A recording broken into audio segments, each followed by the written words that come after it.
Welcome back to Chapter 1.2, Expectations, Variance, and Covariance as Geometry, Part 7 of 9. In Part 6, we found Maya's minimum risk blend and saw risk hinge entirely on the covariance. Now comes a reveal that reorganizes the whole subject. Random variables, once centered to mean zero, behave exactly like vectors in an inner product space. Covariance is the inner product, variance is squared length, standard deviation is length, and correlation is the cosine of the angle between two variables. Uncorrelated becomes perpendicular.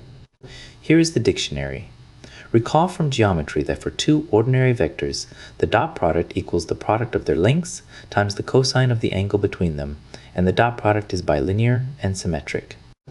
Look back at Part 3. Covariance is also bilinear and symmetric, and the covariance of x with itself is the variance, which is never negative. That plays the role of a vector dotted with itself being its squared length. Those are precisely the axioms of an inner product. So we set up the dictionary by centering each variable. X tilde is x minus its mean. The inner product corresponds to covariance. Squared length corresponds to variance. Length corresponds to standard deviation. The cosine corresponds to correlation. And perpendicular. Cosine equal to 0 corresponds to uncorrelated. Centering is the only setup step. Once variables have mean 0, the entire geometry of vectors carries over, symbol for symbol. That last row, the dictionary gives the definition of correlation.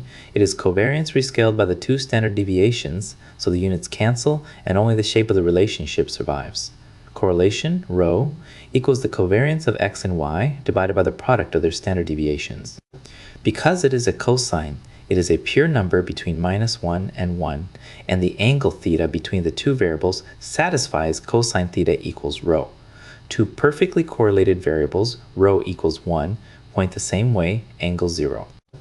Two perfectly anti-correlated variables, rho equals -1, point opposite, angle 180 degrees. Uncorrelated variables sit at 90 degrees, geometrically perpendicular. Uncorrelated and orthogonal are the same word in two languages, and this is not an analogy to file away as cute. It is the engine of week 2. Ordinary least squares works by projecting the outcome onto the space spanned by the regressors and keeping the perpendicular residual. And perpendicular there means exactly uncorrelated here. To summarize Part 7, once you center random variables to mean 0, they behave exactly like vectors. Covariance is the inner product, variance is squared length, standard deviation is length, and correlation is the cosine of the angle between two variables. Correlation is covariance rescaled by the two standard deviations, so it is a pure number between -1 and 1.